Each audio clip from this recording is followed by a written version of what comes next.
What's up, everybody? This is Dominic D'Angelo of SEScoops.com, adfreeshows.com, and I'm here on the Four Horsemen Network today, and we are live on YouTube.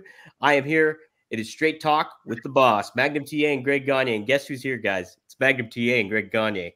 Guys, welcome to our first live episode going on here. I made it this week. You made it.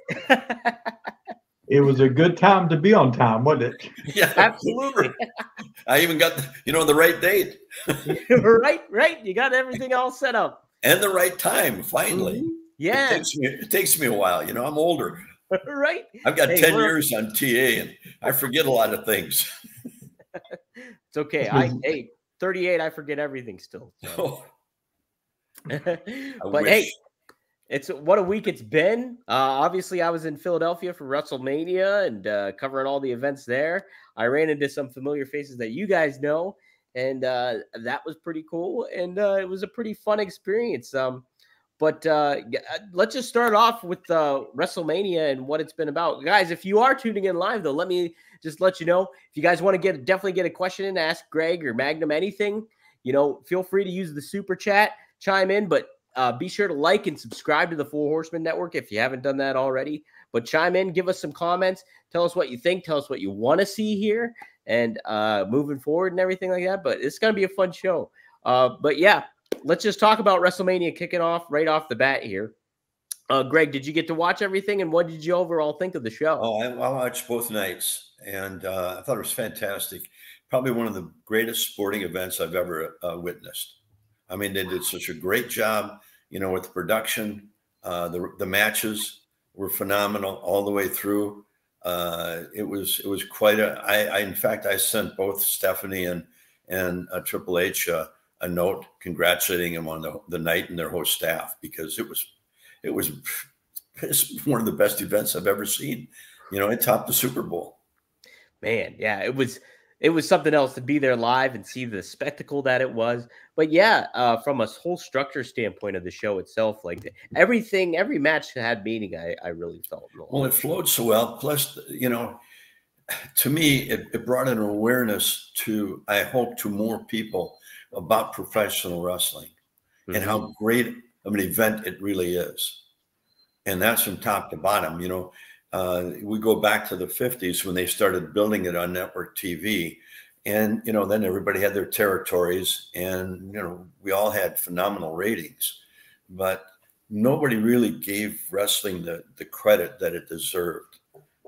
For the athletes that are in it, the people that promote it, and that event that they put on that WrestleMania the other night was phenomenal. Really amazing. Really amazing. Magnum, what did you think of the show overall? Well, overall, it was an A+. And to Greg's point, it was storytelling at its finest. I mean, you can have some great hype, and this particular WrestleMania, I believe, had the greatest hype of anyone that's ever preceded it, with what they did with The Rock and the whole angle with Cody. And it was just so personal, went back to old school, brought families in. I mean, they just made this thing as real as a feeling, emotional, raw, event to take part in it possibly could have been. And sometimes you can set that stage so good that it's hard to live up to the table that's been set. But the match on Saturday night, the tag match, was absolutely outstanding. I mean, my hat's off to all of them. And certainly it's a testimony to the fact that The Rock, who hasn't been in the ring in years, was showing no ring rust and no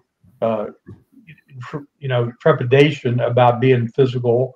And it was just, like I said, it lived up to the great culmination of this spectacular angle that they'd run. And it was almost sad to see it over on Sunday night.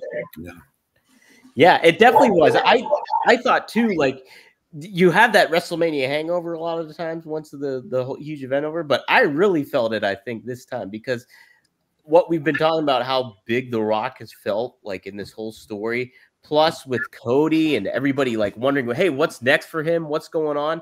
And then we get this big payoff, and it finally has happened. And it's like, wow, what a what an event it very much was. And like, the record making numbers and, the celebrities that were there and the stories that were told, it was just extremely well done. Hey, we do have somebody chimed in, the Italian happened to ask too. And what did you, Greg and Magnum, think about Drew and Seth and Money in the Bank? What did you think about that? Magnum, we'll start with you on that one.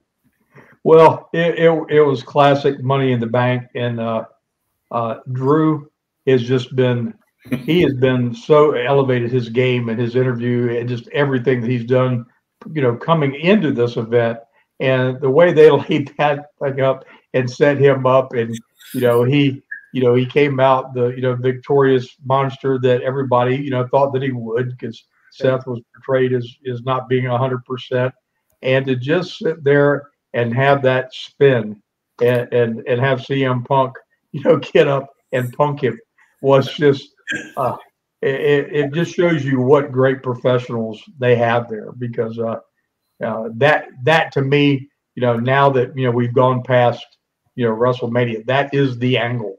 That is the story. Everybody's sitting back watching, and CM Punk is just the perfect antagonist. He just knows how to like dig it in, and he was just sitting there so placidly to listen to him just go off about the mouth, and then sets him up to have it stolen away from him in like 5 minutes. He was a 5-minute champion. So no, it was absolutely perfect timing, perfectly executed. And they're going to get a lot of mileage out of that. 100%. Greg, what did you think of that? Too? Well, we talked about it earlier before the matches, TA and I, on one of the podcasts, about what we thought, how it was going to get involved, and how Damien would come in. And I thought he might come in on the big German.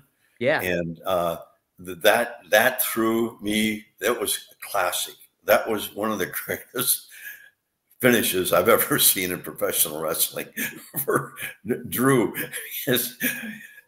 You kind of felt for him, like he's been pushed to the side. Finally, man, now I got him. I got the title, and bang, it's gone.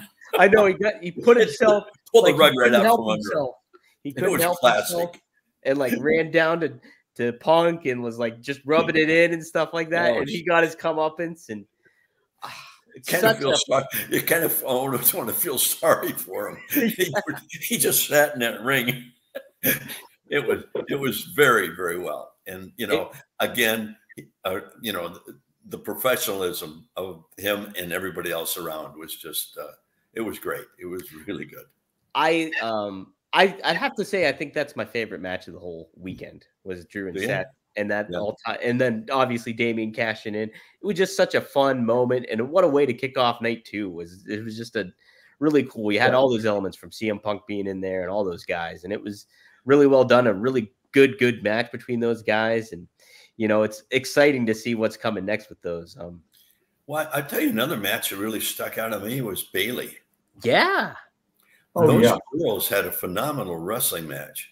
Yeah. They really told a story in there. And I give her a lot of credit, because I've watched her in the past, and I didn't really have a good feeling for the girls, but that match was spectacular. And the other girls match, the championship match too.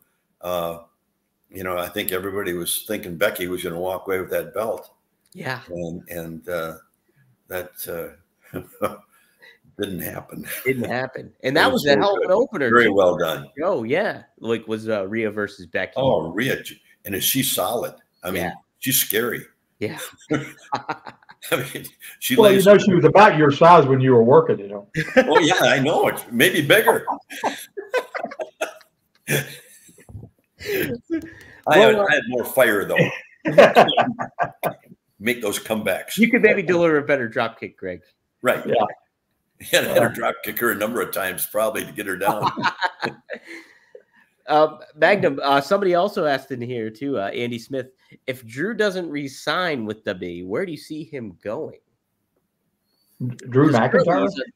He's unsigned. Like WWE hasn't, or at least they didn't make the announcement. And he's not going anywhere. He's a big money ball player. That's not even up for grabs. Right. I mean, no, he's right now, and especially because they're in a pivot point, and they've got to get somebody heated up for Cody. and everybody's kind of back resting up, licking their wounds from their battle scars from WrestleMania. So we're not going to see Seth for a little while. We're not going to see Gunter for a minute, and and Roman will be gone for however long Roman wants to be gone for. So they need that angle going strong and heavy to keep the excitement level up for sure. And Drew elevated his game just at the right time too, like with this new kind of persona and everybody, and it just like him doing the out of box stuff when it comes to like social media, leaning into being a heel, like the promos he's been cutting, the work he's been doing in the ring, his look. Obviously, he's a invaluable commodity right now for he is, and his interview is phenomenal. But he's talking from the heart. I mean, you can feel it. You can feel it. Yeah, and it's not a stretch. I don't think. Yeah, for sure. And you can't leave out. I know we're talking about them, but Roman Reigns, the job he did in that ring, he's a phenomenal athlete. Yes, he looked really great. Is. He looked great, and I love all the trash talking he did that you could hear in the match. Just added a whole other element to it. I think he's really the unsung hero of both those nights of the main event matches. Yeah, it was from top to bottom. Both nights I thought were fantastic. Greg, if you had to pick a favorite match of the whole weekend there, what would it have been? Oh God. Favorite of all of them? Of all of them. I'm going to go with, there was a number of them. Yeah. But the one that capped it off was Reigns and Cody. Yeah. The McIntyre, that one with Damian, I mean, that threw me for a loop. That one, and the match was so good. Yeah. So, I mean, it's hard to pick out one good one on 2 nights of wrestling. TA, what was your thoughts on that one? Yeah. How about you, Magnum? Ironically enough, my favorite was the tag match with the Rock and Roman. They set the heat so well, and it was just so well done that it just, to me, it was so overshadowing of everything. It lived up to everything anybody expected. I mean, the Rock looked like an absolute monster out there, and everybody was just at the peak of what they were doing. And Seth, Seth and Cody both just sold and came out there like they had been to World War III. And to have the Rock take Cody out right in the middle at the end with the 1, 2, 3. I mean, they were setting the stage for 3 months, 6 months, however many months down the road. But you could tell they were setting the table. So I enjoyed it because they did all the trash talking beforehand. They got in the ring. The heels did what they said they were going to do. Regardless of how they accomplished it, they did it, and it was just a perfect good versus evil, kind of scenario for me. Very much so. Very much so. Well, yeah, let's talk about it then, because, we had, the Rock show up for night 1 in the tag match, and then he was obviously a factor in night 2 too, as well. Same with several other talents as well. But how did you think it positioned everybody when it comes to, moving forward? It set the tone for Cody, I think. And, but we always talk about, when it comes to a Rhodes, the thrill of the chase and how that goes with the title. Now Cody has the title. So, Magnum, what's next for Cody? How do you keep him going and keep the fans intrigued by him now being the champion? Well, they've got to come up with some creative angle, because he can't, he can go out there and be the fighting champion and in those things for a while, but to stir the interest, there's got to be that antagonist that's that people think could unseat him and who's got the attitude to go along with it. And I mean, obviously they're not going to play that card till it's a big money deal coming down the way, but I mean, he could have great matches with lots of people. Can you imagine Cody and AJ Styles? Right. Oh man. I mean, absolute. As far as a match, would be second to none, because I mean, AJ and LA Knight just destroyed it, in WrestleMania, and Cody can play well to all those different styles. So, that's what I like about, the thing about Cody. He's got the mechanics, and he's not afraid to settle it down if he needs to get the people back. If they're not right there with it where they need to be, they work it till they get it where they need to work it, and it's not just a spot fest. So, I think he's got the wherewithal to go out there with anyone, but who he potentially could draw money with next. Obviously took some heat off of Gunter, dropping the title, but I mean, that was certainly not a bad way to finally gone out the way they painted the picture of the story. But him and Gunter would be big business if they can get some steam back on Gunter when he comes back. I think so too. Right. Magnum, before we talk about Cody a little bit more, I did want to get your perspective too on what Magnum just talked about, Gunther losing and Sammy becoming the new Intercontinental Champion. Do you think that was the right move, or would you have kept the title longer on Gunther since he's had such an historic reign and has been such a dominant champion? I think it made sense for all the players involved. I think it was time to do something, and I think Gunter needs to move to another level. So just because he ended up dropping the belt, I mean, I can see him getting in the next tier up of a confrontation. And again, I think it wouldn't take anything to have him go through a number of people and absolutely annihilating them, and just being that physical, impressive, imposing beast that he can be in the ring, and heat him up. But I mean, you just don't know they got so many ways they can go. I mean, it's like it's not that they're stronger on the babyface side, but they got Braun Breaker coming into the mix, who's dynamic, explosive, new face, and they need about 3 Roman Reigns, and maybe they rejuvenate the bloodline and make them some other kind of wicked force, and do something. I'm sure they got twists and turns coming in store for them. I hear there may be another family member coming into the fold, and you can't keep going like this. Everything's kind of got to go at a little bit of a wave. So they kind of got to. They're not going to go down like this, but they got to settle it down a little bit and reset the deck. So. Greg, what do you think? Do you think Gunther should have held on to the Intercontinental? Was Sammy the right person to beat Gunther? Basically, well, I think was he the right person at the time? Yes. Mm-hmm.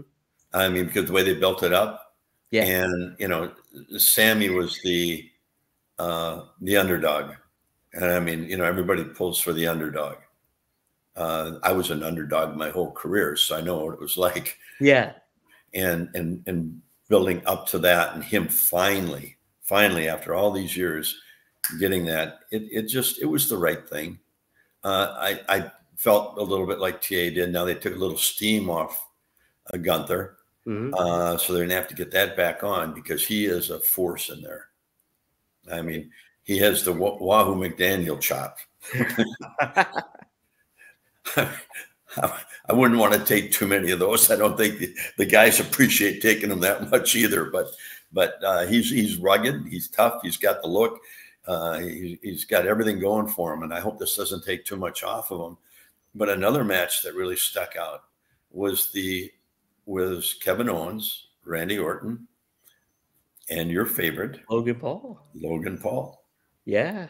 And that Logan Paul he did a hell of a job in there. Didn't he? And the other two, I mean, they worked around him. It was spectacular. I mean, I thought for sure somebody was going to walk away with that title that night. Yeah. I didn't think Logan Paul would have it on.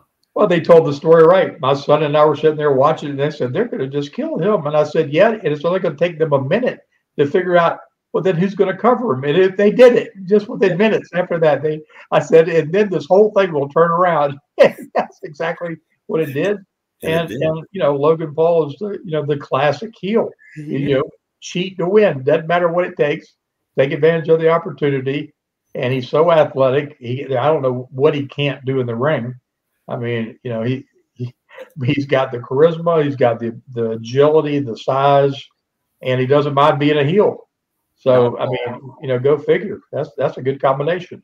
Yeah, and he fits right. You know, for the short time he's been in there, yeah, spectacular.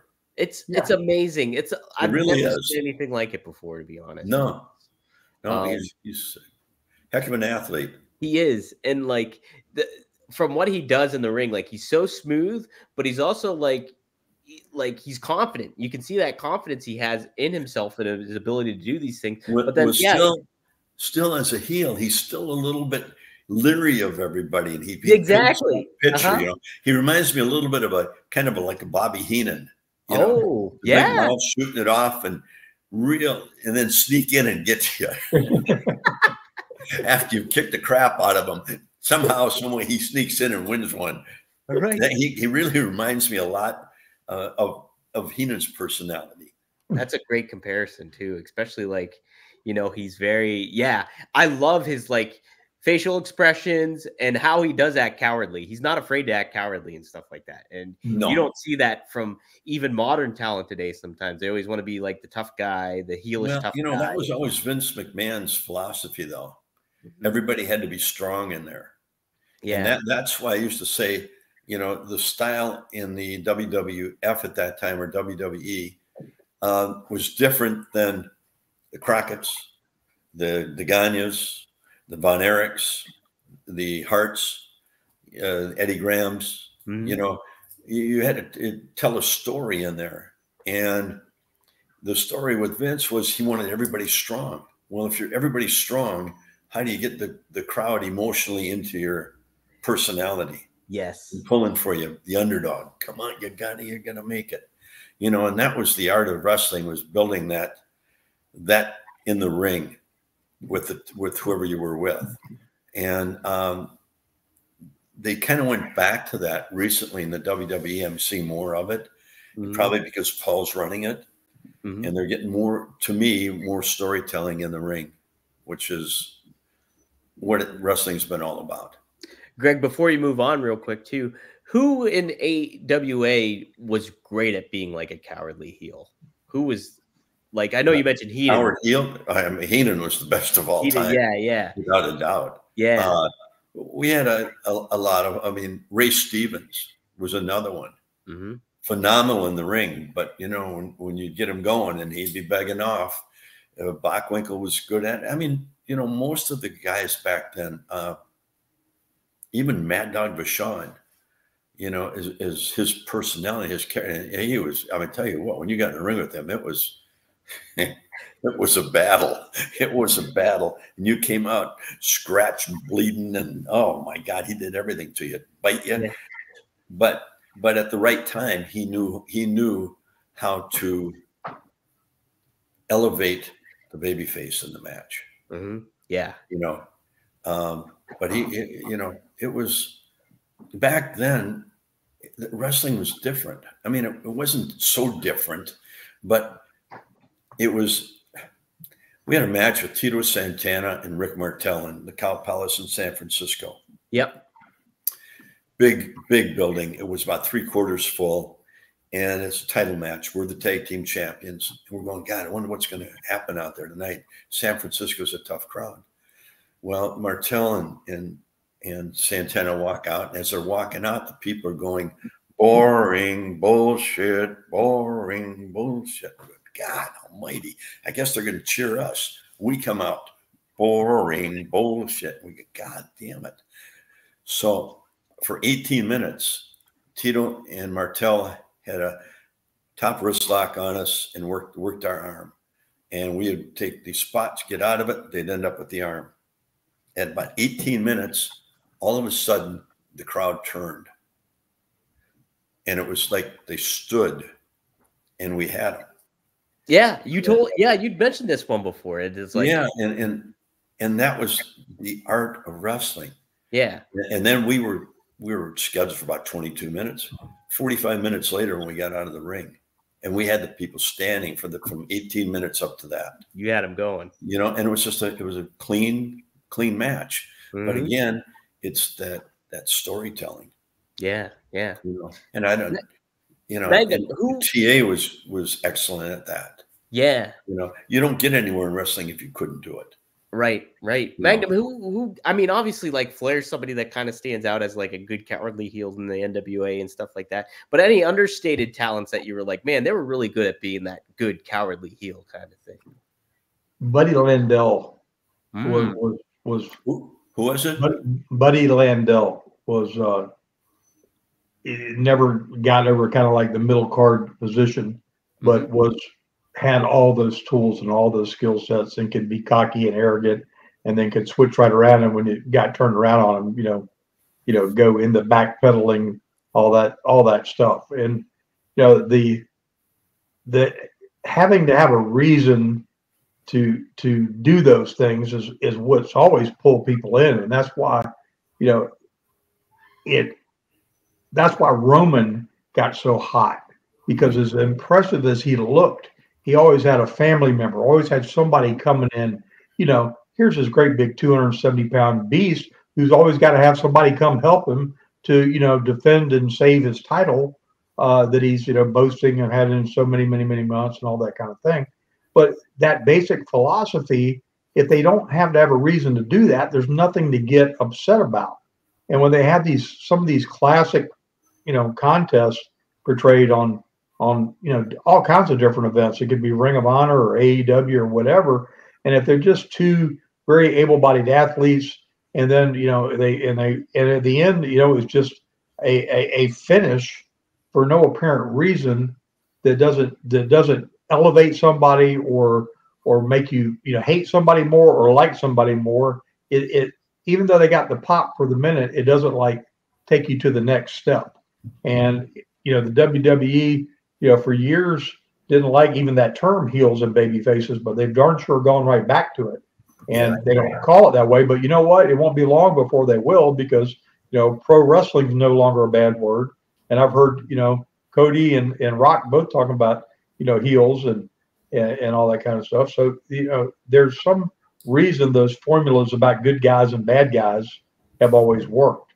And you know, Eddie Graham told me years and years ago when I first started that every night you had to reestablish yourself as to, if you're the baby face, that you could out wrestle, out fight whoever you're in the ring with, to give them a reason to have to heel. And if you couldn't do that and they could just go out there and beat you, then they were just better than you were, and they really weren't a heel. Yeah. You know, and so I could have gotten in the ring with Magnum and made him a heel really quick. We keep saying, "Oh, you're the big heel here, Greg." Well, you know, I could have been too. Yeah. Probably more so than TA. See, Magnum, he would have been the lone wolf, and you would have been the heel that joined the Four Horsemen and like would just keep. Well, you know, in today's time, I could very easily be, because, you know, with some of the attitudes of some in today's culture of wrestling, I probably would, you know, come off like an old dinosaur. And you know, and I just, you know, we're all passionate about this thing called wrestling that we love. And, you know, there's something to be learned from everybody, whether they're a newbie starting out that's, you know, that's trying to make their way up the ladder, or an old timer. But, you know, you kind of got to always have your ears open to be able to listen and learn those things. And there's a lot of folks today that take some offense sometimes to, you know, someone just trying to give them a little advice. You don't have to take the advice, but at least listen to it. See if there's something there that might be relevant, might keep you from, you know, maiming yourself for life or something, or just being better at your craft.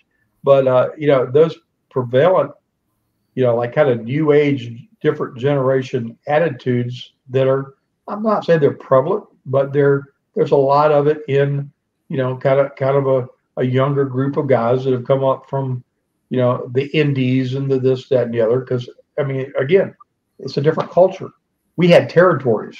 We had places to go and learn the craft. So today they, you know, they're in backyard wrestling, or they're in, you know, whatever little indie event they can get to, and that's how they paid their dues, though they haven't been able to get a wealth of experience because they don't do it 7 days a week, and it's a shame. So I have compassion for them. I just wish some of them would say, hey, you know, there are some things about this other that you can blend together, and it doesn't just have to be a spot fest, and take a look at to your point, the main event match at WrestleMania was not a spot fest.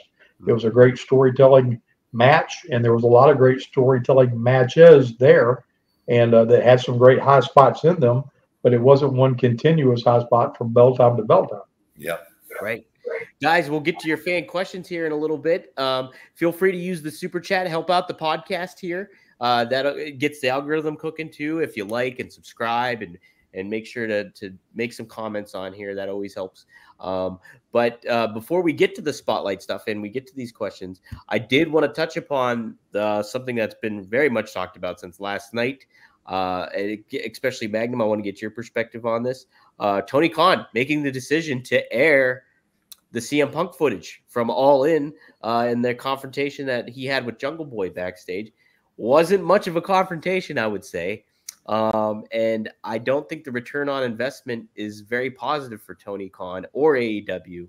I've expressed my thoughts on other podcasts about it, but I wanted to get your perspective. What did you think of that decision and what it means for AEW? I'm sad for them because I was there at Sting's, final match and, that great pay-per-view they had and I've seen a lot of hope and bright spots and spectacular potential things they have within their programming. And so, television is your tool and your way of communicating, but it's not social media. It's not like putting a tweet out. It's not like throwing something on Instagram when you get a knee-jerk reaction to something. Taking the time and formatting and programming and have your talent, talk about something that happened months and months and months and months ago because you've got a thorn in your thigh from what has been done to you that you feel very passionate about is just not the way this business has always been. I mean, if you got a problem with someone, there's different ways to handle it. Just like the backstage incident that they made such a big deal about, that wouldn't even have got a sneeze as calling that a confrontation. Yeah. If that locker, and I don't believe the locker room was as all tore up about it as they said and all that stuff, because I think better of that than them. I mean, there's some men that work there and not a bunch of little wimps. And, and that was the farthest thing. A shove? Are you kidding me? He didn't get yanked down the hall and have his head shoved in the toilet and made a swirly out of, like Sting did, and there's things that have transpired in this business that if they were ever on film and camera would be more entertaining than some of the wrestling programs. But that wasn't one of them, and it was just to me a sad way to use your power of I really don't like the fact that there's some great workers there. I have friends that work there and some amazingly talented young men and women that work there. And I want them to have a good platform. I want them to be successful. And I don't want it to come across like, this is a toy that you can use to throw a rock back across the pond because you're upset about something. Yeah. Well said. Well said. I just could not believe it. I was very bummed to see it. And I was seeing some of the feedback on social media, seeing even now, poor Tony Schiavone, who's been there with the company since the beginning and stuff like that. And how, all the stuff, you look at something, and I was at WrestleCon over the weekend too. And who did I see but a star like Wardlow, who's had so many good moments for AEW and should have been pushed to the moon and then has been stopped, pulled, and everything like that. We haven't seen him for weeks on television yet again. Here he is at WrestleCon, and you can tell he's a star. And it's just why not put your focus on guys like that, gals other talents that you have on there. Make your focus that, not make something a little petty that this is what you said, throwing a rock across the river against just to make a point. And that's really what it felt like. Yeah, at the end of the day, it's about a business, and your business is only going to be ultimately as successful as its leadership. That's why we're seeing the WWE flourish right now, in a way we haven't seen in a long time, because the hands have been untied, and people are getting creative input that never had it before, and it's just a plus plus. And that same wealth of knowledge is sitting in that other organization, not being asked, not being, sat and kibitzed and, hey, what do you think of this? Or just, let them bounce something off of them. It's all just being done in a tunnel. And so if you want something, if you truly want to win, you get a team around you of people that help you win. And that's not just the guys playing in the field. That's the guys sitting in the back that aren't yes men that help you, figure out how to feature these multi-million-dollar talents and things that you're able to acquire because of your wealth. And, let's make some new stars and make some exciting people to come out there. Because, frankly, the biggest thing that's going on there are people that have come from the WWE into their organization. And there's some great talent there from Japan, but people in the States don't know them. So they haven't got a chance to get emotionally invested in them and get a history and give them a chance to be elevated. And that takes some very well thought out programming and television and forethought of where you're going. And I don't expect any one person to be able to do that week in, week out by themselves. It takes a group of people. Can't do it. Yeah, can't do it like that. No, especially if you don't understand the sport. Mm-hmm. Yeah. As they think they do. And that was frustrating when people come from the outside and are trying to tell the people that have the knowledge to what should be done, and they don't want to listen to it.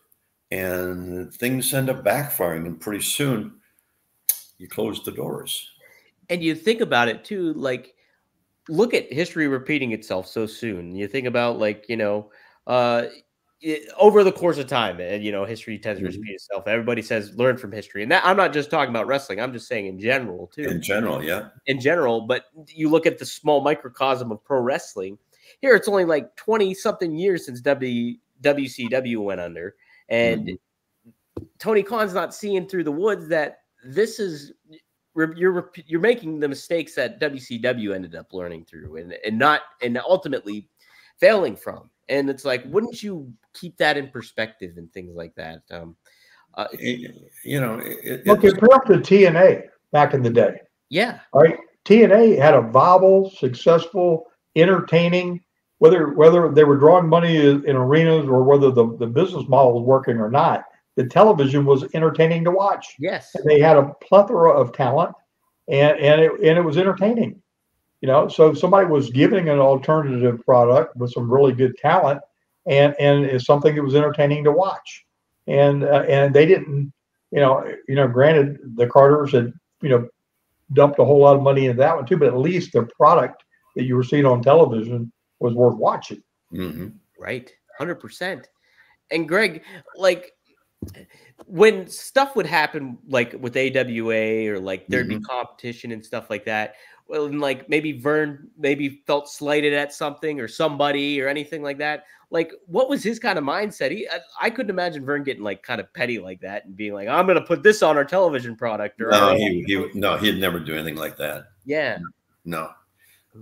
If anybody had an issue, he'd usually sit down and talk it out between the people, and not And we had a group that did the booking.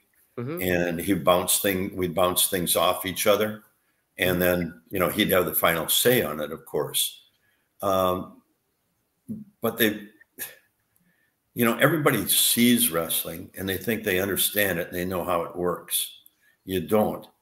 You really don't until you're really thrown into it, and figure out what is best for not the individual, but for the all around, for everybody that's concerned. And you can see that now with the WWE more so than you did before. Triple H has such a great feel and a good mind for it.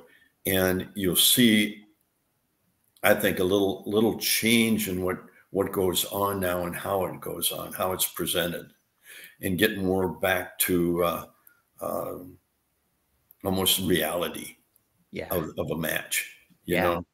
And And if you don't listen to the people around you, I mean, you can't, you take wrestlers, you take their ideas, but you can't let them dictate what's going to happen.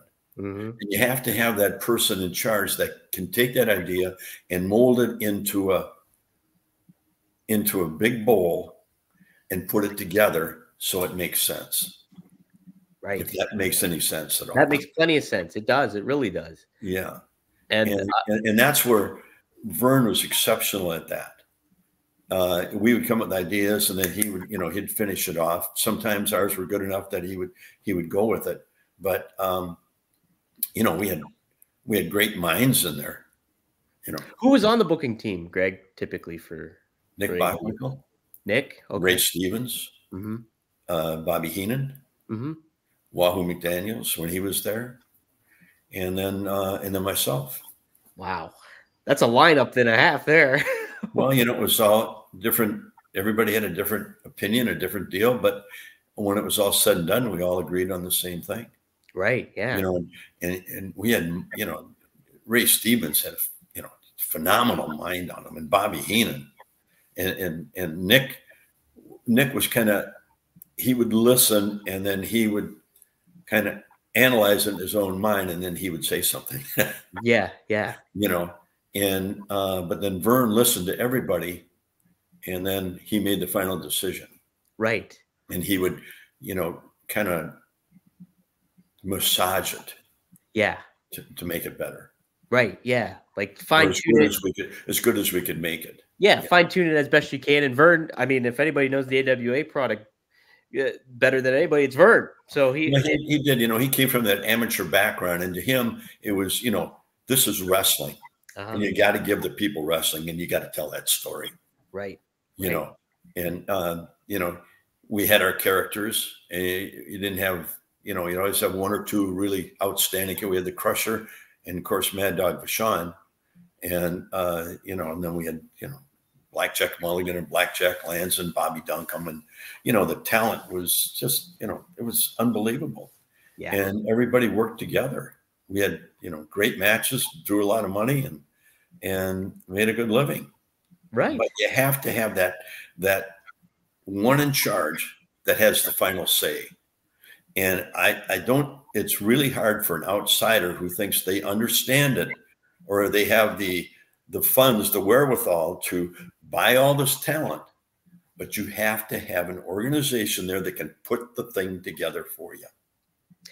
And you have to have thick skin. Yeah, that's it. That's exactly it. And you have to have that leadership mentality. And to show something, right? But CM Punk, it's what a piss ass thing to do. You're right. Yeah. Baby. I'm going to get them this way. You let it roll off your back. You move forward with what you have and present something better. And guess what? The best way for WWE to handle all this is not even acknowledge it. Not even acknowledge it. Nope. And I couldn't imagine them doing so either, They won't. No. Magnum, real quick. Final say was like Crockett and all them, right? So for NWA and stuff, but I'm Dusty. sure they had a lot of good speaking. Huh? No, Dusty was the final say. Dusty was the final. Okay. So he made the lay down. So, but he had Flair and Tully and JJ and guys coming in. And you. Well, I was give yourself some credit. You bent the air. I was just his buddy, but but I mean it was always collective, efforts. I mean, Dusty would come up with the great big. I mean, dream up the Starcades and the Great American Bashes and the bigger than life, scenarios. But the angles and the intricacies of them and all those things, they all went back to, the Eddie Grahams and just things that had, there's always so many different scenarios of things you can do, but you can mix and match the people you do them with in different environments. So there's like nothing that's completely new. It's just getting people invested in the personalities, and then you could come up with the conflicts, and you got different people playing the roles. But I mean, it's still, you're still trying to overcome the odds any way you look at it to get people invested in it. And, it's the age old story. Yeah, it's very true. It's very true. Guys, a good story that you guys can start telling physically, if you see it, are the new wrestling figures that we have going on at Power Town and the Remco figure line. They look awesome. There's several of them out there. We have Nick Bockwinkel, Hacksaw Jim Duggan, Bobo Brazil, the Missing Link, Tito Santana, who I just met this weekend, and Magnum and Tully and I quit match. Plus, you have the Rock and Roll Express, who I also met. Well, that is actually closed. That's done. That is done. Wow. If you missed out on that pre-sale opportunity, the next time you see them, it's going to cost you more money. Because we closed that pre-sale out, and we're about to embark on something new that's going to be announced tonight on the TNA Impact show.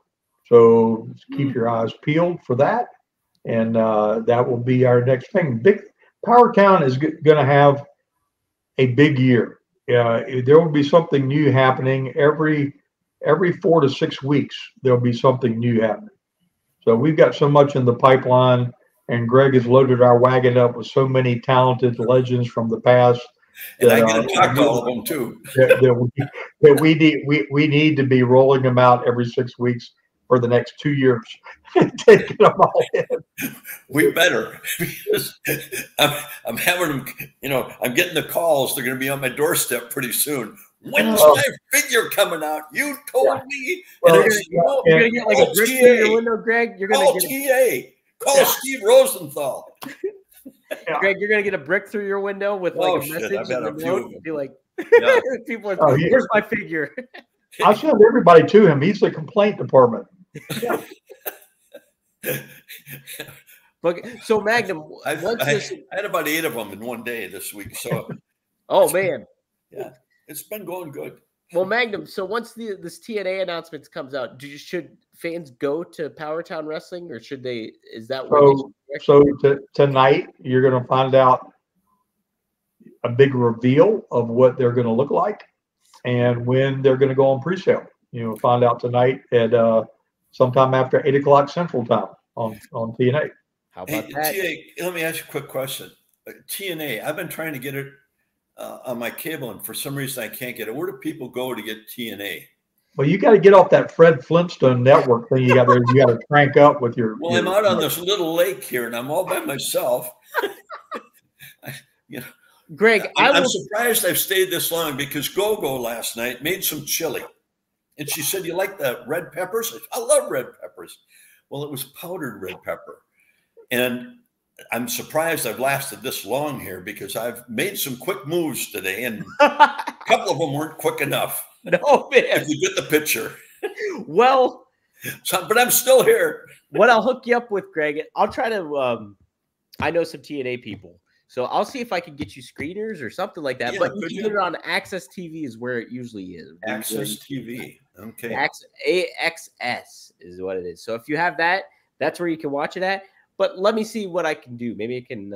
You're a facilitator. I've heard good things about it, and TA's been working hard with them.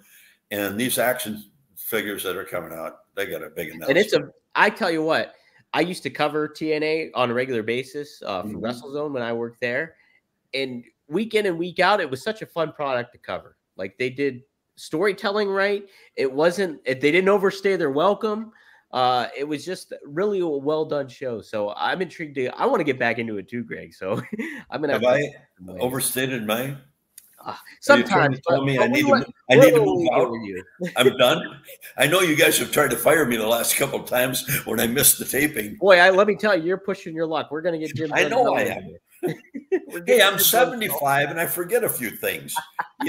I got a 10 or 11 years on TA. He's still, he's still there.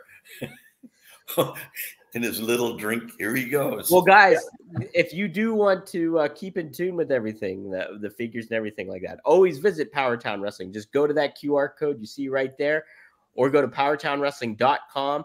Check them out. Always keep tabs on it, because like Magnum said, every 4 to 6 weeks, we're going to get new announcements going. I'm sure we're going to do some giveaways on here too. So be on the lookout for a lot of that. Quick question, TA. Does the wrestling collectibles still have some available? Yeah, do they still have those display ones? Oh, I don't have. They still have those just for display only available. Absolutely, yes. So Bruiser Brody Bruiser Brody, Stan Hansen, and your dad. Wow. The other ones are all gone. Okay. Jeez, well, there you go. Check WrestlingCollection.com. They can still get them. They can still get them. Scoop them up. Scoop them up. I have the Bruiser Brody one. I wish I had it with me right here, but they're amazing looking. Amazing. So. And, you better tune in next week because I think TA's got some huge news coming up. Oh, boy. Oh, boy. I can't wait to think about that one now. Yes. All right. Well, let's close it out with some fan feedback, but also the spotlight this week. I kind of wanted to make Cody Rhodes and just being like a generational, second, third generational wrestler, whoever it may be, because there's a lot of them. And like where Randy Orton's like a third or fourth generation wrestler here. And then Cody Rhodes is second and third generation. And then The Rock's obviously a generational wrestler too. Greg, heck, you're a generational wrestler. Well, I was too. Yeah. I forgot all about that. So Magnum, let's start with you though. Obviously you're the godfather of Cody Rhodes, and what a epic weekend it was for him, not just from the WrestleMania match perspective, but he sold over $1 million in merchandise this weekend when it comes to WrestleMania. Did he really? Over $1 million of Cody Rhodes merchandise was sold. So and he has come.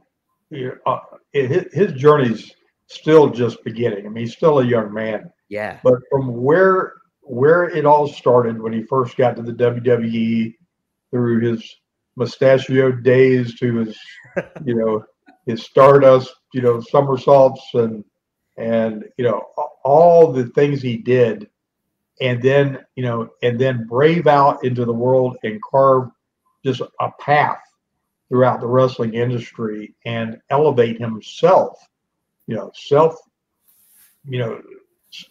self-exposure by merchandising and marketing yourself, and then building that brand to be part of his own company, only to still not be finished.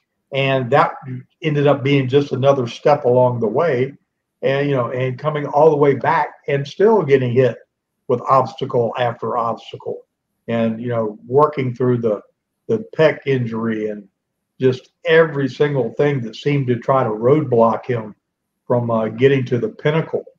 I think the fans really just got so vested in this battle and this fight with him that it couldn't have been any more personal. And I don't think I've seen a more professional all the way around, not only in the ring, but outside the ring, the way he conducts himself, the way he communicates, whether it's with news people or fans or whatever environment they put him in. They couldn't have put all the DNA in a bottle and shook it up and said, this is the right formula for the next, megastar of this era. And it is him. I mean, he's somebody playfully called it the Renaissance era because he wears that long, looks like something out of Victorian. I don't know what, era that comes from, but he's his own man, from that outlandish tattoo on his neck to his boldness to his just unbelievable commitment to family and the heritage that this wrestling business is ingrained in him. What he does over the next 5 years will eclipse where he is today. I believe it too. Magnum, did you get to communicate with him at all after the match or anything like that? I was just able to congratulate him. He was barraged with well wishers from near and far, but he did respond back. So I couldn't be happier. I mean, it's just like I said, I watched it from afar, and I was there the night he was born, and it's just cool. And I know Dusty just could not be prouder, because he is all that Dusty was and more, wrapped up in a 2024 package. Yeah, 100%. Greg, I wanted to get your perspective as being the son of a famous wrestler and then having to pave your own way and make your own way. I mean, what are the benefits to being the son of a famous wrestler, and then what are the cons that come with that too? Well, I was fortunate enough to be able to work with Cody when he was first starting. I was working at the WWE, and we were down in Louisville, Kentucky, where he was at that camp. And we spent a lot of time together, not only in the ring, but talking afterwards. And I told him my experiences, and, you know, you're going to be compared to your father. And you're going to say you're a wannabe. You're going to get all that stuff, and you're not as good as him. And, you know, you're living off his coattails.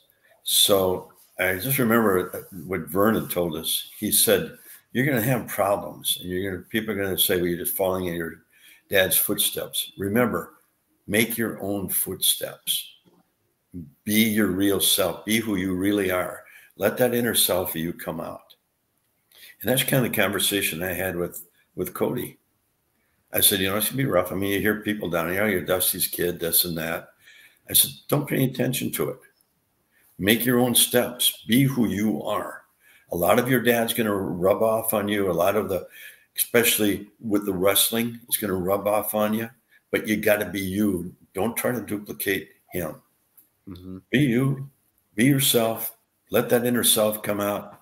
In fact, you know, that was probably the thing that Vern taught all of us was don't try to be somebody you're not, because you're just not letting who you really are out. Yeah. Sometimes CM Punk was a tough one down there for me. He was in that camp. Yeah. And he was pouting and moping around. Okay, you know, I said, what's the matter? Well, you know, they're not give me a look up there. At Vince, I said, give me an interview. Tell me how you really feel. Really? I said, just tell me how you feel. Give it to him. If you don't like Vince, tell him. And he did that interview. And it was just shortly after that, they kind of really took notice of it. They did, yeah. Then he launched it off. I said, but see him, that's who you really are. Don't try to pretend to do an interview talking about something. Let your feelings come out. You know, be honest, be sincere on who you are and what you want to do. Right. And be you. And don't worry. And I told Cody, don't worry. They're going to compare you. They can't compare you to your dad. You know, just, hey, thanks for the comparison. But you know what? Be yourself. Don't try to be Dusty. You can't be. Did you find yourself being very self-critical of you as you moved forward in wrestling? Like being like, oh man, I am living in my dad's shadow. How do I get out of it? Were you very analytical of that? Or did you kind of already? No. He burned that into my mind. Yeah. Did he? Yeah, he really did. He said, just go out and do your thing. You know, you're going to be smaller. You're going to get, you know, people are going to be all over you. You're too small. You can't do this. Just be who you are and do what I taught you, and you'll be fine. Yeah. Yeah. You know, and I mean, his training camp, when we came out of there, you know, usually it took some guys 5 to 10 years before they got in the main event. Yeah. We were fortunate enough in 3 years, we're in the main event. We're tag team champions. I mean, that was unheard of. But, you know, we were surrounded, we were trained right, and we were surrounded with all this great talent. And, you know, constantly, I tell you, we had a match, Ric Flair and myself, Peoria, Illinois. And 20-minute draw. 2 minutes into the match, a body slam him, the ring breaks. Oh, right yeah, that's right. Yep. Did I ever tell you that story? Yeah, you still mentioned. Then I won't tell it again. You mentioned. TA, give us a couple of your stories when you got started. What was it like? I'm gonna follow Dominic's lead. Yeah, Magnum, I did want to ask you too.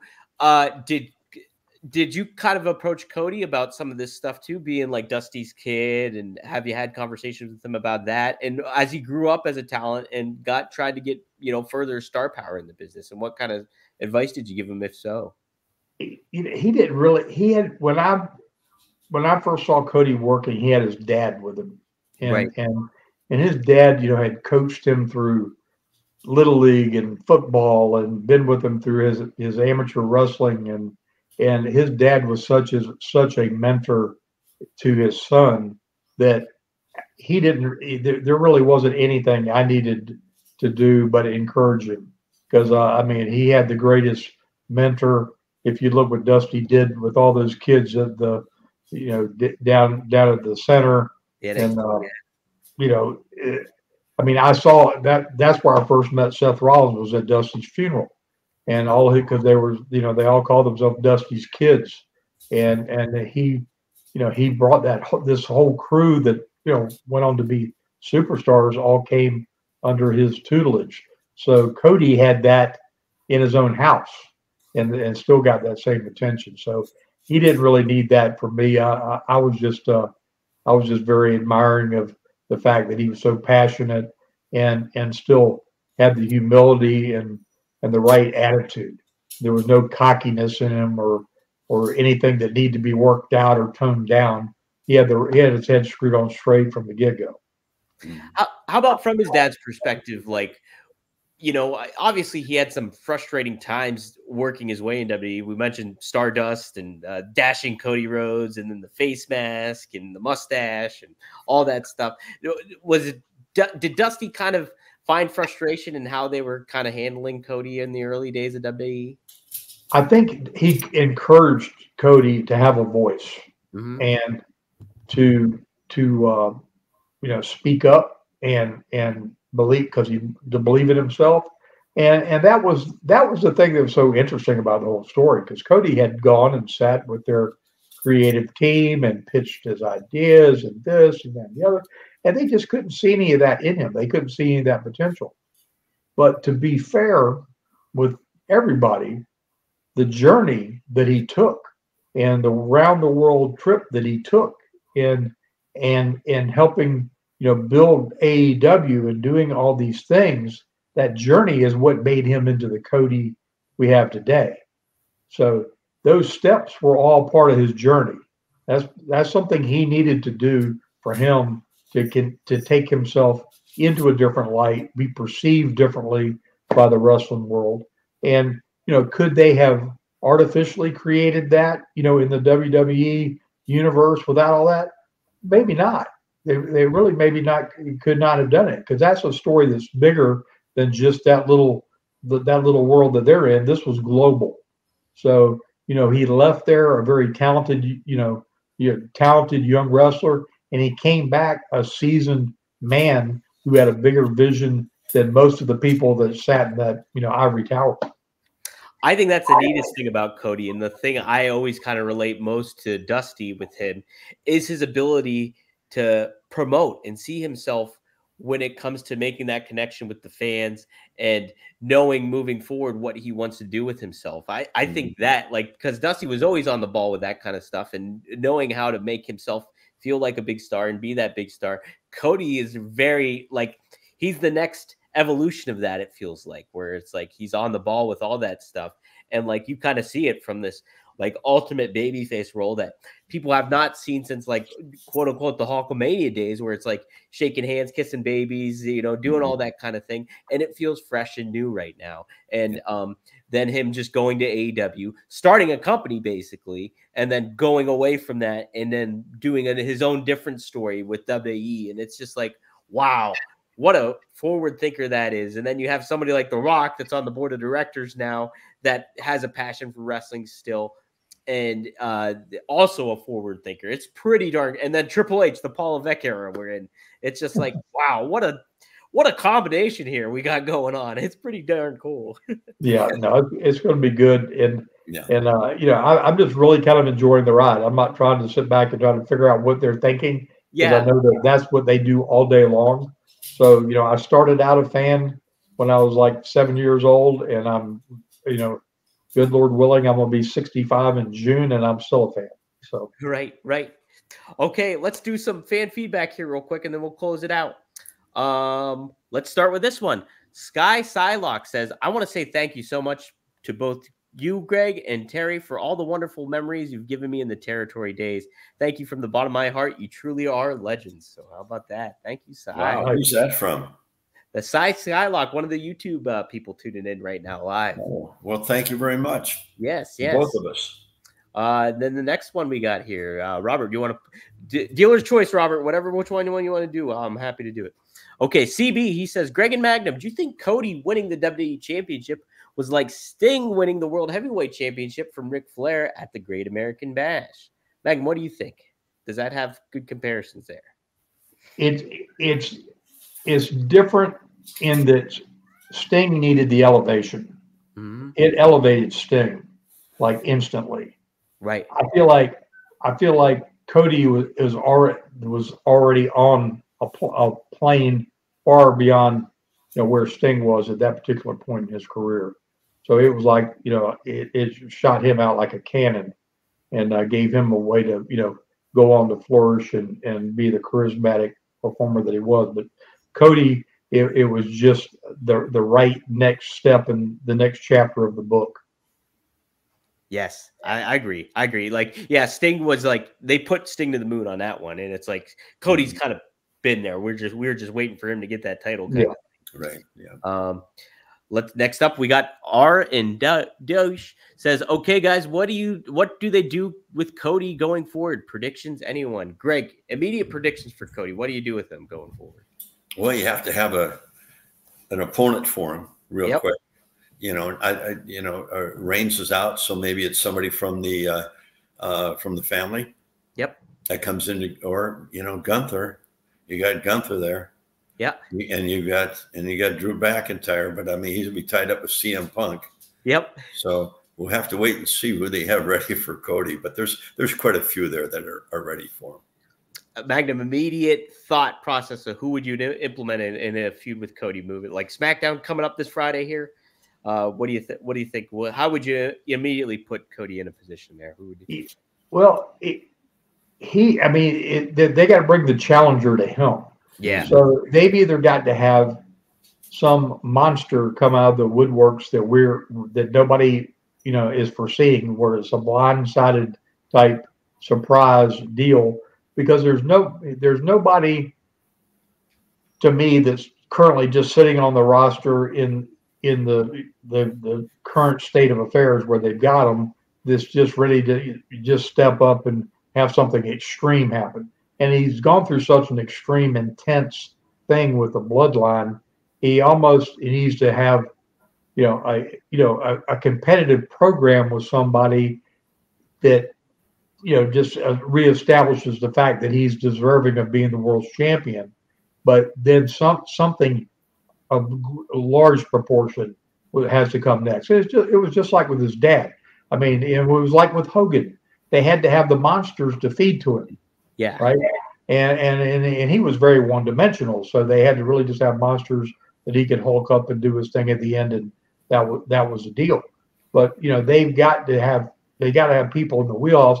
I mean, I said AJ Styles earlier just because he had such a great run with LA Knight, but somebody of that size and stature that could just go would be a good in-ring match. But as far as getting under your skin and being irritating about it, and something that would draw you in, to the only guy that I can think of is Gunther, and they would have to just bring him back in the right thing, because I mean he could come back just pissed off as a rattlesnake and do a lot of damage and make a lot of noise, and they could do the right thing and turn it on like that. Who's that? Gunther. Yeah. How about Seth frickin' Rollins? You could run that back. I think he's going to take a breather, but I think that would not be bad, actually, Greg. It depends on like what they do with the draft, because that's the draft coming up. Yeah. They got the draft coming up and stuff like that. But like continuing that would not be a really bad thing. It would be kind of now Rollins is going after the other title. That's it too, and that's what am I thinking? And Randy Orton's just sitting there. Randy Orton, right there. Yeah, that's the name. That's the guy that he was. Yeah. That he was with. How about that? And the legacy faction they used to have together. Mm-hmm. You have that history. Yeah, and that would be perfect, because that's a big, strong guy that can work and can go, and they could do anything imaginable. Well, maybe they save him for next year's WrestleMania. That would be something too. Oh, next year's WrestleMania will be so far in another direction by then it won't even be funny. The boss will be back. Getting back whatever he gave him in his pocket. That's the thing we should be trying to figure out. What was in his pocket that he gave him? Right? Right. The gift. Right. Don't break my heart again. Right? What was that? The other name too. Yeah, and you kind of teased this, Magnum, was like, hey, another member of the bloodline may be coming in. Jacob Fatu reportedly signed with WWE. And if you guys never seen his work, holy smokes. I worked with him in the MLW and everything like that. And my goodness, just an athlete of Umaga on another level too. And it's just like, what a guy he would be. And he's like this monster talent, like would be the perfect adversary for Cody to be like, this is another mountain I got to climb in the bloodline. And wow, he would be something too. So it's a lot to think about there. So, but hey, let's keep going. We got some AWA questions too here too. Matt Karcher says, I love this podcast. Greg, just watch a match with you and Adonis from 1987. Does you have any recollection of that there, Greg? I don't remember what I did yesterday. No, I remember. Yeah, Adrian was phenomenal in the ring. Yeah. Yeah. You know, they had him teamed up with Jesse Ventura, and somebody on Instagram said the greatest tag team ever. I said, Jesse could talk the people into the seats. Adrian carried the match. That's it. Yeah. Adrian was phenomenal. He was, I enjoyed getting in the ring with him every time. His timing, when to do something, and he'd take the big bumps. And, you know, he looked like he was out of shape, but that son of a gun could go. We had some dandy matches. I mean, he was an athlete, huh? We put in some time because we just enjoyed it. We had fun out there. And you know, sometimes you get that individual that you really click with, and you just know you're going to have a good match. And that's, you could always count on Adrian for a good match. We were in up by Green Bay. It was Stevens Point, and it was on a Sunday, and the building's got about 4,000 people. It's sold out. It's in a gym with the fluorescent lights on. And the main event is Crusher versus Jesse Ventura. Uh-huh. Well, the promoter, Dennis Silgard, Adrian and I are on before him. He said, you know, I don't see this match with Jesse and Crusher going more than 5 or 6, maybe 8 minutes tops. Can you guys put in some time? So we did about almost 50 minutes that night. And we just, when we had the people just boom, boom, boom, boom, boom, and blew the roof off the thing. So poor Crusher and Jesse went out there for about 4 minutes. The people just sat. Couldn't get him off their ass. Crusher was so pissed when he came in. It's the name of the game. Yeah, I said, you got Jesse. He's the big star. You should be able to have a great match with him. He can't take him up. He can't do anything. So, yeah, it was classic. No, Adrian is a phenomenal athlete. Just great to be in the ring with. Oh man, yeah, what a talent, what a look. All right, a couple more questions here. Cal's Glory Corner says, how do you think it would have taken to bring AWA back to its 1982 peak in 1991? Was that possible, Greg? I mean, the business. No, you know, McMahon hit us harder than anybody. Yeah. I mean, the AWA, we had such fantastic talent, but not only, I mean, other places had great talent too, but we had Hulk Hogan. Hulk was in New York. I watched him wrestle Andre, and he came out afterwards. He said, I can't make it in wrestling. And I said, why don't you come to the AWA? I mean, you just need some work. And he came there, and, you know, we turned him into a star. That's where Hulkamania started. 6-man tag team matches, and we worked around him and made him look good all the time. And he got the feel of everything. And you guys, Bockwinkel, Stevens, Jerry Blackwell, you know, you got Bobby Heenan, you got people in there to work with him to make him look like $1 million. And he caught on. But, you know, McMahon would not have been successful if he wouldn't have got Hogan. That was his first one. And then he just hit us. Every time we had a main event coming up, he'd grab one of the guys. Even my partner walked out. Yeah. Left me in Winnipeg in a cage match with the Road Warriors. You know, I had to take Steve Olszanowski. I said to him, and I said to Hogan, I said, why don't you just, he left Christmas week. We had everything sold out. We had him in 6-man tag team matches. And then we were going to put him in April. We were going on CBS for a network deal with him and Bockwinkel. And it was, we had signed a non-disclosure with CBS. They'd come to us about it. So we were building him up for that. And I said, well, you know, you don't just leave. You fulfill your commitments. And then if you want to go, go. But we had San Francisco, Denver, Chicago, Milwaukee. Everything sold out. And he didn't show up for the matches. Wow. And then Vince would do that every time we had a big match coming up. He'd grab the talent. Yeah, yeah. I mean, even Brunson, I said, Jim, why wouldn't you come up to Winnipeg and finish the match, for God's sakes? Well, I knew why. He didn't like being in there with the Road Warriors. Left me in there alone with Steve Olszanowski. Well, like the thing is too, people. So I think some people recognize it, but a lot of people don't realize too that Hulk Hogan, Hulkamania, that all started in the AWA. Yeah, and, like Vince just put it on a bigger market perspective kind of thing, where it was just like, but all that popularity of Hogan, knowing who he was as that talent, that all started with Vern Gagne, AWA, and that under that platform. He taught Hogan how to do his interviews, told him how to bulk up, told him how to. He said, when you make that come, you just start shaking in that ring. Yeah. And, you know, we'd feed him. Jim and I would feed him and set him up for it. Set him up. But, yeah. But, you know, I mean, he hit us really, really hard. And it just, you know, it was more the destruction that they weren't showing up for the matches. He would do it right before. And it convinced the guys. I mean, I called Hulk. He said, well, he's paying me more than I'm going to make. I said, you don't know what you're going to make. You know, you got all these tons sold out. You're gonna. He wouldn't tell me what he was paying him, but yeah, wouldn't fill you in on that. Maybe he was. Who knows? But you know that you know, and it was one after another. Our announcers, you know, God, they'd take them on a Friday. Gene Okerlund walked out, and Monday we got our interviews. So we don't have an announcer. We had to get this Ken Resnick and throw him in there.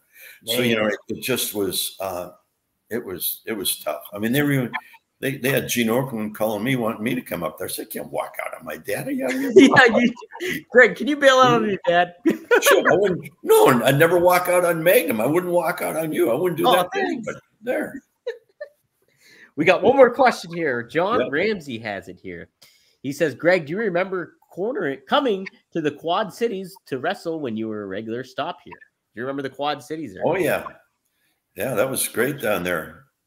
In fact, that's down there. It was in Davenport or Rock Island where the baseball team played. Vern was wrestling Larry Hennig in a cage match for the title. And it was a thunderstorm and there was lightning all over. And they're in this big cage. And Hennig's scared. He didn't want to get in the cage. He thought they would get electrocuted. And then some guy stole the world championship belt that night, ran off with it, pulled all the rubies and diamonds out of the thing, and they found it in the garbage can somewhere. Wow. Oh, wow. But we used to wrestle in the Quad Cities down there, Moline, Rockford, Betancourt, and it was a great one. And that's where, you know, that's where Rollins was from. Wow. He was from Davenport. So, yeah. How about that? How about that? Quad City's great wrestling area. Yeah. Oh, I believe it. They used to chant for Magnum there, though, and we Magnum who? Magnum? Who the hell is he? Not familiar with that guy. Bring him in. Bring him in. He won't leave. He's under Dusty's. Here, let's get a good question in here for Magnum real quick before we go. Eric Tate, Magnum TA, did you ever wrestle in Springfield, Missouri? Springfield, Missouri, Magnum. Did you ever stop by there? I don't think so. No, really? That was easy. No, because if the NWA came there back during Crockett's days, but that we were mainly hitting just all the big cities when we were traveling, like flying across in the jets and whatnot. And so I didn't, you know, I never worked the territory up there, so I didn't like work all the smaller cities and stuff like that. So yeah, I don't believe I was ever there. Okay. I got a question for you, TA. How did you end up in Charlotte? Where were you before that? Mid-South. Mid-South? Oh, you were with Bill Watts then? Yeah. Were you wrestling main events at that time? Yeah, I got the call in the middle of the night from Dusty and introduced me to Jim Crockett, and I was on top for Bill, and we were on fire. And they gave me the opportunity to come to work for them and said if I did, they'd give me the biggest push anybody could ever want to have. And that was my home because I grew up in Virginia. So that brought me back full circle. Because I started in Portland, Oregon, and worked my way all the way around the country to, learn the business. So when I got that call from Dusty and Jimmy. I came in Christmas of '84. Did you finish your run with Watts before you left? I worked a 6-week notice for him. See, that's the way you do it. Finish your commitments. Yeah. Yeah. That's why he's a and I wrestled Ted DiBiase in Monroe, Louisiana on my way out, and it was a loser leave town, and I was driving a U-Haul truck with a car behind it, and I had it parked way far away. So I lost the loser leave. I just kept pounding down. Were you married at the time?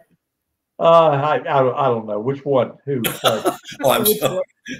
Yeah, I was, as a matter of fact. Yeah, I absolutely was. Cool. Producer Robert actually had a question. Magnum, you were announced for the WrestleMania game. How does that feel? You're in a video game right now. I know, and that's the first time that I've ever been in actually one that somebody came to me and legally said, "Do you want to be a part of?" I've been in some bootleg things, I'm sure, but no, yeah, I'm kind of excited to do that. See that they got a pretty cool thing up of Nikita and I now, because Nikita's in the game too, so people are talking about the best of 7 series and all that kind of good stuff. So yeah, it's kind of fun. Is that with the WWE? No, Retromania is it's a game you can download, I believe, on Xbox, PlayStation, your computer, and it's like the old WrestleFest games. Oh well, congratulations, TA. Yeah, I'll have to go out and get that. You're a gamer, Greg. No, yeah. How do I turn it on? I got to call TA and ask him. Where do I go here? What do I do? Right. Greg, me and you can play Fortnite tonight. That's what we'll do. Yeah. I saw a thing today. Laura Ingraham used to be with Fox News. Yeah, yeah. She got fired because she's selling gummies. Oh, really? Yeah, and they're to help pain and my back. I've had these 5 back surgeries, so my shoulder's killing me. I'm not sleeping too much, so I went online and I was going to buy some, and of course Gogo says to me, "No, there's a scam." So I went online after she went to work, and I found Laura Ingraham, and I sent her a text message. At first, I called and left her a message. I got to get these gummies because Kevin Costner was on. He said that he was getting foggy, and maybe that's why they're not doing Yellowstone anymore. He said he was forgetting lines and stuff, and now he started taking that. They're coming back, and man, that hit me right away because where I am. Wow. So you're trying to give us a sponsor with the gummy folks, so you can remember to be on the show. That's it. If it helps my memory, get them to me. I don't care about the pain. I can live through that. Get my mind working. I'm talking to TA, and he always has to kind of finish the sentences for me. Hey, I'm down with gummies for a sponsor on here. I'm not against that at all. So cool. Well, guys, this has been a fun show. Well, first live episode on the Four Horsemen Network. We'll be making this a consistent thing, I think, and having things going. So what you'll do once this is done airing, guys, this is going to go private, and then we're going to launch this podcast. We're going to launch this episode back on Tuesday. So be on the lookout Tuesday coming up, and you'll be able to watch this episode in full. But guys, if you like what you're seeing, be sure to follow Gagne Greg at gagne.greg on Instagram. You can follow the Real Magnum TA at the Real Magnum TA on Twitter. You can follow me, or you can follow Magnum too at Magnum_TA on Instagram. And you can follow me on X at Dominic D'Angelo. But guys, like I said before, go to PowertownWrestling.com. Scan that QR code. Check out the figures. Be on the lookout for what TNA has to offer here coming up. And yes, be sure to like, share, subscribe. Tell your friends, tell your enemies about the Four Horsemen Network. We have Arn Anderson. He just did his live show on the Four Horsemen Network. Good success running here. Guys, this is going to be a fun time. I'm looking forward to doing this week in and week out here on the Four Horsemen Network. And what a collaboration we got. What legends. I'm working with legends here. So it's been we are too. We're excited about it. Yes. Should be great times. I'm working with one legend. One legend. You and I are just the sidekicks. I'm just a joke. I'm just the somebody here. That's all. So, guys, we'll see you next week here on Straight Talk with the Boss, Magnum TA and Greg Gagne. So long, everyone.